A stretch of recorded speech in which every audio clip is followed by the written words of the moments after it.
जय हिंद। कैसे हैं आप सभी? आशा करता हूँ बहुत ही अच्छे होंगे। इस वीडियो में हम आपके लिए लेकर आए टॉप साइंस क्वेश्चन। ये ऐसे क्वेश्चन हैं जो आपके आने वाले एग्जाम में ले आपसे पूछ सकते हैं या आपके सेटों में सीधे सीधे यहाँ से क्वेश्चंस मिल सकते हैं। तो आपके एग्जाम हाल ही में स्टार्ट होने वाला है, तो आप लोग अब आप लोग तैयारी बहुत अच्छे से करिए और जो भी प्रश्न पढ़िए उनको ऐसे पढ़िए कि आपके एग्जाम में पूछा जा रहा है। और हाँ, ज़्यादा भटकिए नहीं, अपने अपने पे विश्वास रखिए, आपका एग्जाम जरूर ही बहुत ही अच्छा जाएगा। तो चलिए वीडियो की शुरुआत करते हैं। जो भी क्वेश्चन हैं ये PYQ क्वेश्चन है जो आपके एग्जाम में बहुत ज़्यादा पूछे गए हैं। तो चलिए वीडियो की शुरुआत करते हैं। वीडियो के अंत में फीडबैक जरूर दीजिएगा। आपसे पहला क्वेश्चन पूछा है कौन सी प्रक्रिया में उष्मा छोड़ी जाती है। आपसे पूछा है कि निम्न में से कौन सी प्रक्रिया में उष्मा छोड़ी जाती है, बताइए। राइट आंसर क्या हो जाएगा? राइट आंसर कमेंट बॉक्स में लिख दीजिए। राइट आंसर जो हो जाएगा वो हो जाएगा ऑप्शन सी, संघनन। इस प्रश्न का राइट आंसर हो जाएगा। संघनन में गैस ठंडा होकर द्रव बनती है। गैस के अणु ऊर्जा खोते हैं इसलिए उष्मा बाहर छोड़ते हैं, इसलिए यह उष्माक्षेपी प्रक्रिया है। बादल, ओस और कोहरा संघनन के ही उदाहरण है। जब जलवाष्प बूंदों में बदलती है तो वह गुप्त उष्मा बाहर छोड़ती है जिससे वातावरण गर्म भी हो जाता है। अब चलते हैं अगले प्रश्न की ओर, देखते हैं अगला प्रश्न क्या पूछा है आपसे। अगला प्रश्न जो पूछा है वह पूछा है पादप कोशिका में टर्नर दाब किससे बनता है। आपसे पूछे कि पादप कोशिका में टर्गर दाब जो है किससे बनता है, ये आपसे पूछा है, बताइए। राइट आंसर क्या हो जाएगा? राइट आंसर कमेंट बॉक्स में लिख दीजिए। तो राइट आंसर जो हो जाएगा वो हो जाएगा ऑप्शन बी, रिक्तिका। ऑप्शन बी इस प्रश्न का राइट आंसर हो जाएगा। रिक्तिका के भीतर भरा रस ऑस्मोसिस द्वारा पानी अंदर खींचता है या भरा हुआ रस कोशिका भित्ति पर दाब डालता है जिससे टर्गर दाब कहते हैं। टर्गर दाब पौधों को कठोरता देता है ताकि पौधा खड़ा रह सके। पौधों के मुरझाने का मुख्य कारण टर्गर दाब कम होना है। अब चलते हैं अगले प्रश्न की ओर, देखते हैं अगला प्रश्न क्या पूछा है आपसे। अगला प्रश्न जो पूछा है वह पूछा है किस विटामिन की कमी से रात में दिखाई देना कम हो जाता है। आपसे पूछा है किस विटामिन की कमी से रात में दिखाई देना कम हो जाता है, बताइए। राइट आंसर क्या हो जाएगा? राइट आंसर कमेंट बॉक्स में लिख दीजिए। तो राइट आंसर जो हो जाएगा वो हो जाएगा ऑप्शन सी, विटामिन ए, जिसका रासायनिक नाम रेटिनॉल होता है। विटामिन ए की कमी से नाइट ब्लाइंडनेस नामक समस्या होती है। विटामिन ए रेटिना में पाए जाने वाले रोड सेल्स को मजबूत बनाता है जो कम रोशनी में देखने के लिए आवश्यक है। उसकी कमी से व्यक्ति को कम रोशनी या रात में सही से दिखाई नहीं देता। या विटामिन आंखों की कॉर्निया की सुरक्षा और दृष्टि की स्पष्टता के लिए भी आवश्यक। इसके अच्छे सूत्र क्या है? तो इसके अच्छे सूत्र हैं गाजर, पपीता, हरी सब्जियां, मछली तेल, दूध। इसका वैज्ञानिक नाम जो विटामिन ए का वो रेटिनॉल है, अभी हम लोग पढ़ चुके हैं। अब चलते हैं अगले प्रश्न की ओर, देखते हैं अगला प्रश्न क्या पूछा है आपसे। अगला प्रश्न पूछा है पृथ्वी पर गुरुत्वाकर्षण सबसे अधिक कहां होता है। बहुत बढ़िया क्वेश्चन है और बहुत ज्यादा पूछा गया है। आपसे पूछा कि पृथ्वी पर गुरुत्वाकर्षण सबसे अधिक कहां होता है, बताइए। राइट आंसर क्या हो जाएगा? राइट आंसर कमेंट बॉक्स में लिख दीजिए। तो राइट आंसर जो हो जाएगा वो हो जाएगा ऑप्शन बी, ध्रुवों पर। ऑप्शन बी इस प्रश्न का राइट आंसर हो जाएगा। पृथ्वी पूरी तरह गोल नहीं है, ध्रुवों पर थोड़ी चपटी और भूमध्य रेखा पर फूली हुई है। ध्रुव पृथ्वी के केंद्र के ज्यादा पास होते हैं इसलिए गुरुत्वाकर्षण बल अधिक होता है। गुरुत्वाकर्षण दूरी के बढ़ने पर घटता है इसलिए भूमध्य रेखा पर कम और ध्रुवों पर अधिक है। पृथ्वी के घूर्णन से उत्पन्न अपकेंद्र बल भूमध्य रेखा पर ज्यादा होता है जिसमें वह गुरुत्व और कम हो जाता है। तो क्या ध्यान रखते हैं? मैक्सिमम ग्रेविटी जो होती है वो पोल्स पर होती है, यानी कि ध्रुवों पर होती है। और मिनिमम ग्रेविटी जो होती है, मिनिमम गुरुत्वाकर्षण जो होता है वह आपका जो होता है वह होता है आपका इक्वेटर पर, यानी कि भूमध्य रेखा पर। अब चलते हैं अगले प्रश्न की ओर, देखते हैं अगला प्रश्न क्या पूछा है आपसे। अगला प्रश्न जो पूछा है वह पूछा है किस पदार्थ में प्रकाश की चाल सबसे कम होती है। आपसे पूछा है कि किस पदार्थ में प्रकाश की चाल जो होती है सबसे कम होती है, बताइए। राइट आंसर क्या हो जाएगा? राइट आंसर कमेंट बॉक्स में लिख दीजिए। तो राइट आंसर जो हो जाएगा वो हो जाएगा ऑप्शन डी, हीरा। इस प्रश्न का राइट आंसर हो जाएगा। ऑप्शन डी इस प्रश्न का राइट आंसर हो जाएगा। प्रकाश की चाल माध्यम के अपवर्तनांक पर निर्भर करती है। अपवर्तनांक जितना अधिक, प्रकाश की गति उतनी कम। हीरे का अपवर्तनांक लगभग 2.42 होता है। या भी एग्जाम में पूछ लेता है कि हीरे का अपवर्तनांक कितना होता है, तो 2.42 होता है, जो समान पदार्थों में सबसे अधिक है। इसलिए प्रकाश की चाल हीरे में सबसे धीमी हो जाती है। यही कारण है कि हीरा सबसे अधिक चमकदार है, क्योंकि प्रकाश धीमा होकर अधिक मुड़ता है और पूर्ण आंतरिक परावर्तन होता है। तो सबसे तेज चाल जो होता है निर्वात में, वायु में लगभग वैक्यूम के बराबर, जल में चाल कम, कांच में उससे भी कम, सबसे कम हीरे में। अब चलते हैं अगले प्रश्न की ओर, देखते हैं अगला प्रश्न क्या पूछा है आपसे। अगला प्रश्न जो पूछा है वह पूछा है लाल रक्त कणों का निर्माण किस पोषक तत्व पर निर्भर करता है। आपसे पूछा कि लाल रक्त कणों का निर्माण किस पोषक तत्व पर निर्भर करता है? बताइए राइट आंसर क्या हो जाएगा? राइट आंसर कमेंट बॉक्स में लिख दीजिए। तो राइट आंसर जो हो जाएगा वो हो जाएगा ऑप्शन सी, आयरन इस प्रश्न का राइट आंसर हो जाएगा। ऑप्शन सी इस प्रश्न का राइट आंसर हो जाएगा। आरबीसी में पाया जाने वाला मुख्य पिगमेंट हीमोग्लोबिन आयरन से बनता है। आयरन की कमी से होने पर शरीर पर्याप्त आरबीसी नहीं बन पाता, इससे एनीमिया हो जाता है। आयरन ही ऑक्सीजन को बांधने और पूरे शरीर तक पहुंचाने में मदद करता है। आरबीसी निर्माण में आयरन सबसे महत्वपूर्ण पोषक तत्व है। अब चलते हैं अगले प्रश्न की ओर, देखते हैं अगला प्रश्न क्या पूछा है आपसे। अगला प्रश्न जो पूछा है वह पूछा है बल का सीजीएस मात्रक क्या होता है? आपसे पूछा कि बल का सीजीएस मात्रक क्या होता है, बताइए राइट आंसर क्या हो जाएगा? राइट आंसर कमेंट बॉक्स में लिख दीजिए। क्या न्यूटन है? तो अगर आप लोग न्यूटन टिक करते हैं तो आपका क्वेश्चन गलत हो जाएगा। राइट आंसर हो जाएगा ऑप्शन सी, डाइन इस प्रश्न का राइट आंसर हो जाएगा। सीजीएस प्रणाली यानी कि सेंटीमीटर ग्राम सेकंड में बल का मात्रक डाइन है, जबकि एसआई प्रणाली यानी कि एमकेएस मीटर किलोग्राम सेकंड में बल का मात्रक न्यूटन है। केल्विन क्या? तो केल्विन तापमान का एसआई मात्रक है। डेसिबल की बात करें, डेसिबल ध्वनि की तीव्रता को मापने का मात्रक है। डेसिबल ध्वनि की तीव्रता का मात्रक क्या है? यह एग्जाम में बहुत ज्यादा पूछता है, तो अभी ध्यान रखिएगा डेसिबल होता है। अब चलते हैं अगले प्रश्न की ओर, देखते हैं अगला प्रश्न क्या पूछा है आपसे। अगला प्रश्न पूछा है राइबोफ्लेविन का दूसरा नाम क्या है? आपसे पूछा कि राइबोफ्लेविन का दूसरा नाम क्या है, बताइए राइट आंसर क्या हो जाएगा? राइट आंसर कमेंट बॉक्स में लिख दीजिए। तो राइबोफ्लेविन का जो रासायनिक नाम है वह विटामिन बी2 है। ऑप्शन ए इस प्रश्न का राइट आंसर हो जाएगा। या जल में घुलनशील विटामिन है और ऊर्जा उत्पादन त्वचा, आंख और तंत्रिका तंत्र के लिए आवश्यक है। इसकी कमी से एरियोफ्लेविनुस यानी कि त्वचा पर फटने, ओठों में दरार, आंखों में जलन हो सकती है। या विटामिन बी कॉम्प्लेक्स रासायनिक बी कॉम्प्लेक्स से संबंधित है। चलिए हम आपको बताते हैं विटामिन बी कॉम्प्लेक्स। तो विटामिन बी कॉम्प्लेक्स में जो पहला विटामिन है वो विटामिन बी1 जिसका रासायनिक नाम थायमिन है। विटामिन बी2 अभी हम लोग पढ़े हैं राइबोफ्लेविन। विटामिन बी3 जिसका रासायनिक नाम है नियासिन या निकोटिनिक। विटामिन बी5 जिसका रासायनिक नाम है पेंटोथेनिक एसिड। विटामिन बी6 जिसका रासायनिक नाम है पैरिडाइक्सिन। विटामिन बी7 जिसका रासायनिक नाम है बायोटिन। विटामिन बी9 जिसका रासायनिक नाम है फोलिक एसिड। और विटामिन बी12 जिसका रासायनिक नाम है कोबालामिन। या भी पूछ लेता एग्जाम में कि विटामिन बी कॉम्प्लेक्स में कितने विटामिन है, तो 8 विटामिन है। अब चलते हैं अगले प्रश्न की ओर, देखते हैं अगला प्रश्न क्या पूछा है आपसे। अगला प्रश्न जो पूछा है वह पूछा है एक पीढ़ी से दूसरी पीढ़ी में वंशानुगत होने वाला आनुवांशिक पदार्थ कौन सा है? आपसे पूछा है कि एक पीढ़ी से दूसरी पीढ़ी में वंशानुगत होने वाला आनुवांशिक पदार्थ कौन सा है, बताइए राइट आंसर क्या हो जाएगा? राइट आंसर हो जाएगा ऑप्शन बी, डीएनए इस प्रश्न का राइट आंसर हो जाएगा। डीएनए जिसका फुल फॉर्म होता है डीऑक्सीराइबोन्यूक्लिक एसिड, वह आनुवांशिक पदार्थ है, जेनेटिक मटेरियल है जो माता पिता से संतान तक वंशानुगत लक्षणों को पहुंचाता है या गुणसूत्रों में पाया जाता है। इसमें जीन होते हैं जो लक्षणों के निर्धारण और प्रोटीन निर्माण के लिए जिम्मेदार होते हैं। इसलिए डीएनए को ही जीवन की नींव यानी कि ब्लूप्रिंट ऑफ लाइफ कहा जाता है। डीएनए की खोज किसने की थी? तो डीएनए की खोज जेम्स वाटसन और फ्रांसिस किक ने 1953 में की। डीएनए का आकार कैसा होता है? तो डीएनए का आकार जो होता है डबल हेलिक्स होता है। अब चलते हैं अगले प्रश्न की ओर, देखते हैं अगला प्रश्न क्या पूछा है आपसे। अगला प्रश्न जो पूछा है वह पूछा है निम्नलिखित में से कौन सा विधि का प्रयोग अशुद्ध धातुओं के परिशोधन में किया जाता है?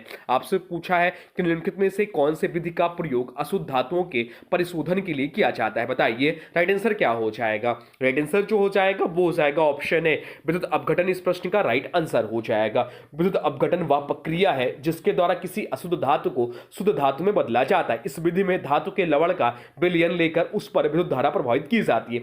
अशुद्ध धातु को एनोड और शुद्ध धातु को कैथोड के ऊपर जोड़ा जाता है। जब धारा प्रवाहित होती है तो एनोड से अशुद्ध धातु घुलकर कैथोड पर शुद्ध रूप में जमा हो जाती हैं। अब चलते हैं अगले प्रश्न की ओर, देखते हैं अगला प्रश्न क्या पूछा है आपसे। अगला प्रश्न जो पूछा है वह पूछा है रासायनिक उद्योगों में ब्लीचिंग पाउडर का उपयोग किसके रूप में किया जाता है? आपसे पूछा कि रासायनिक उद्योगों में ब्लीचिंग पाउडर का उपयोग किसके रूप में किया जाता है, बताइए राइट आंसर क्या हो जाएगा? राइट आंसर जो हो जाएगा वो हो जाएगा ऑप्शन बी, ऑक्सीकरण एजेंट के रूप में। ऑप्शन बी इस प्रश्न का राइट आंसर हो जाएगा। ब्लीचिंग पाउडर का रासायनिक नाम कैल्शियम ऑक्सीक्लोराइड है। इसमें सक्रिय क्लोरीन होती है जो ऑक्सीकरण क्रिया में भाग लेती है। यही कारण है कि इसे ऑक्सीकरण एजेंट के रूप में उपयोग किया जाता है। जब यह पानी के संपर्क में आता है तो क्लोरीन गैस छोड़ता है जो कीटाणुनाशक और ब्लीचिंग एजेंट में काम करती है। इसका मुख्य उपयोग क्या है? तो वस्त्र, कागज आदि को सफेद करने में, जल शुद्धिकरण में कीटाणुनाशक के रूप में, रासायनिक उद्योगों में ऑक्सीकरण एजेंट के रूप में, क्लोरीन के सूत्र के रूप में। अब चलते हैं अगले प्रश्न की ओर, देखते हैं अगला प्रश्न क्या पूछा है आपसे। अगला प्रश्न जो पूछा है वह पूछा है किसी पदार्थ की विशिष्ट ऊष्मा सर्वाधिक मानी जाती है। आपसे पूछे किस पदार्थ की विशिष्ट ऊष्मा यानी कि स्पेसिफिक हीट कैपेसिटी सर्वाधिक मानी जाती है, बताइए राइट आंसर क्या हो जाएगा। राइट आंसर कमेंट बॉक्स में लिख दीजिए। राइट आंसर जो हो जाएगा वो हो जाएगा ऑप्शन बी, जल इस प्रश्न का राइट आंसर हो जाएगा। जल की विशिष्ट ऊष्मा सबसे अधिक होती है, लगभग 1 कैलोरी प्रति ग्राम होता है। इसका मतलब है कि जल का तापमान बढ़ाने के लिए बहुत अधिक ऊष्मा ऊर्जा की आवश्यकता होती है, इसलिए यह धीरे धीरे गर्म होता है और धीरे धीरे ठंडा। इसी वजह से समुद्र और झीलें जलवायु को नियंत्रित करती हैं, वह आसपास के तापमान को स्थिर बनाए रखते हैं। जल का यह गुण जीवों के लिए भी लाभकारी है, क्योंकि यह शरीर के तापमान को स्थिर रखने में मदद करता है। तो हाईएस्ट स्पेसिफिक हीट जो है वाटर व जल का, कॉपर की जो स्पेसिफिक हीट होती है वह बहुत कम होती है। एल्युमिनियम की स्पेसिफिक हीट जो होती है जल से कम होती है। अब चलते हैं अगले प्रश्न की ओर, देखते हैं अगला प्रश्न क्या पूछा है आपसे। अगला प्रश्न जो पूछा है वह पूछा है पौधों में गैसों का आदान प्रदान किससे होता है। आपसे पूछे कि पौधों में गैसों का आदान प्रदान किससे होता है, बताइए राइट आंसर क्या हो जाएगा। राइट आंसर जो हो जाएगा वो हो जाएगा ऑप्शन ए, स्टोमेटा यानी कि रंध्र से होता है। स्टोमेटा यानी कि रंध्र पत्तियों की निचली सतह पर मौजूद सूक्ष्म रंध्र होते हैं। इन्हीं के द्वारा पौधों में O3 और CO2 का आदान प्रदान होता है। स्टोमेटा खुलने बंद होने से जल वाष्पन भी नियंत्रित होती है। प्रकाश संश्लेषण और श्वसन दोनों के लिए रंध्र बेहद आवश्यक है। अब चलते हैं अगले प्रश्न की ओर, देखते हैं अगला प्रश्न क्या पूछा है आपसे। अगला प्रश्न जो पूछा है वह पूछा है कौन सी बीमारी बैक्टीरिया से होती है। आपसे पूछा कि निम्न में से कौन सी बीमारी बैक्टीरिया से होती है, बताइए राइट आंसर क्या हो जाएगा। राइट आंसर जो हो जाएगा वो हो जाएगा ऑप्शन बी, टाइफाइड इस प्रश्न का राइट आंसर हो जाएगा। टाइफाइड एक बैक्टीरिया जिसका नाम है साइलिमोना टाइफी के कारण होने वाली संक्रामक बीमारी है। या दूषित पानी, भोजन या अस्वच्छ वातावरण के माध्यम से फैलती है। इसके मुख्य लक्षण हैं तेज बुखार, कमजोरी, सिर दर्द, पेट दर्द और कभी कभी दस्त या कब्ज। इसका इलाज एंटीबायोटिक दवाओं से किया जाता है, क्योंकि यह बैक्टीरियल संक्रमण है। एड्स जो है यह वायरस है, HIV के कारण फैलता है। डेंगू वायरस है और मलेरिया जो है प्रोटोजोआ, प्लाज्मोडियम प्रोटोजोआ के कारण फैलता है। अब चलते हैं अगले प्रश्न की ओर, देखते हैं अगला प्रश्न क्या पूछा है आपसे। अगला प्रश्न पूछा है मानव हृदय में रक्त पंप करने की शक्तियां कहां से आती है। आपसे पूछा है कि मानव हृदय में रक्त पंप करने की शक्ति कहां से आती है, बताइए राइट आंसर क्या हो जाएगा। राइट आंसर जो हो जाएगा वो हो जाएगा ऑप्शन ए। ऑप्शन ए इस प्रश्न का राइट आंसर हो जाएगा।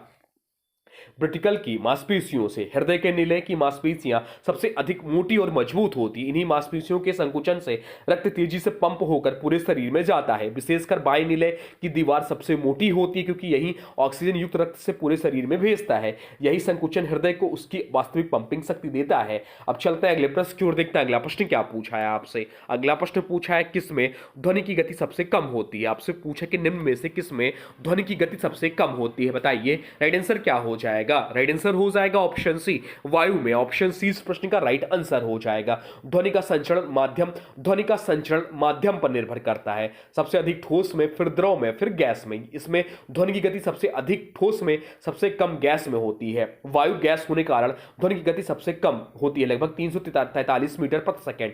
निर्वात में ध्वनि चलती ही नहीं, इसलिए उसकी गति शून्य नहीं बल्कि ध्वनि का अस्तित्व नहीं, यानी speed is not defined.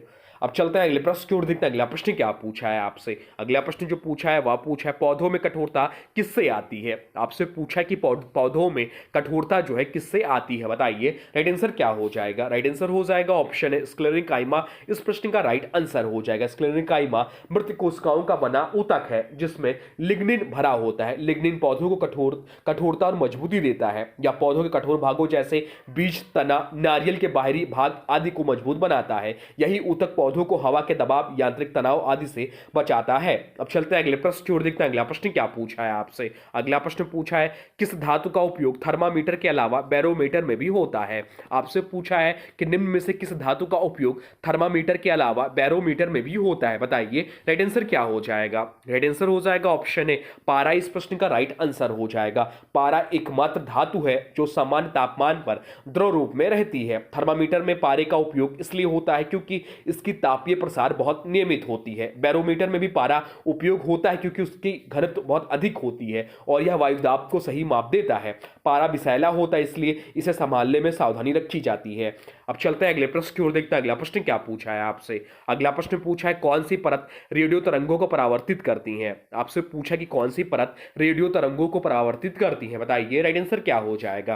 Right answer जो हो जाएगा वो हो जाएगा ऑप्शन डी, आयन मंडल इस प्रश्न का राइट आंसर हो जाएगा। आयन वायुमंडल में आयन बड़ी मात्रा में मौजूद होते हैं। ये आयन रेडियो तरंगों को परावर्तित कर पृथ्वी की सतह पर वापस भेज देते हैं। इसी कारण विदूर संचार संभव हो पाता है। आयन मंडल लगभग 600 से 400 किलोमीटर ऊंचाई पर स्थित होते हैं। अब चलते हैं अगले प्रश्न की ओर, देखते हैं अगला प्रश्न क्या पूछा है आपसे। अगला प्रश्न जो पूछा है वह पूछा है पौधों की जड़ में भोजन संग्रह किस ऊतक में होता है। आपसे पूछे कि पौधों की जड़ में भोजन संग्रह किस ऊतक में होता है, बताइए राइट आंसर क्या हो जाएगा। राइट आंसर जो हो जाएगा वो हो जाएगा ऑप्शन सी, पेरेन्काइमा इस प्रश्न का राइट आंसर हो जाएगा। ऑप्शन सी इस प्रश्न का राइट आंसर हो जाएगा। पेरेन्काइमा पौधों का सबसे सरल और जीवित ऊतक है जो भोजन को संग्रह करता है। जड़, तना, कंद जैसे आलू आदि में पाया जाता है। यह ऊतक स्टार्च, तेल, पानी आदि के संग्रहण में महत्वपूर्ण भूमिका निभाता है। इसे स्टोरेज टिश्यू भी कहा जाता है। बाकी विकल्पों की बात करें तो फ्लोएम जो है भोजन का परिवहन करता है, जाइलम पानी और खनिजों का परिवहन करता है, स्क्लेरेन्काइमा कठोरता सहारा देता है, भोजन संग्रह नहीं करता। तो ये रहे आपके टॉप 20 साइंस क्वेश्चन जो आपके एग्जाम में बहुत ज्यादा पूछे जाते हैं। इन सभी प्रश्नों का राइट आंसर आप लोग को आना चाहिए। अब आज के वीडियो से प्रश्न है, इसका राइट आंसर आप लोग को बताना है। आज के वीडियो से प्रश्न है राइबोफ्लेविन का दूसरा नाम क्या है। आपसे पूछा है कि राइबोफ्लेविन का दूसरा नाम क्या है। इसका जो भी राइट आंसर होगा बॉक्स में जरूर बताइए। और हाँ देखिए, अभी तक आपने वीडियो को लाइक नहीं किया है तो प्लीज वीडियो को लाइक कर दीजिए और चैनल पे नए हैं चैनल को सब्सक्राइब भी कर लीजिए। तो चलिए मिलते हैं एक नए वीडियो में, तब तक के लिए thanks for watching railway exam target channel को। जय हिंद।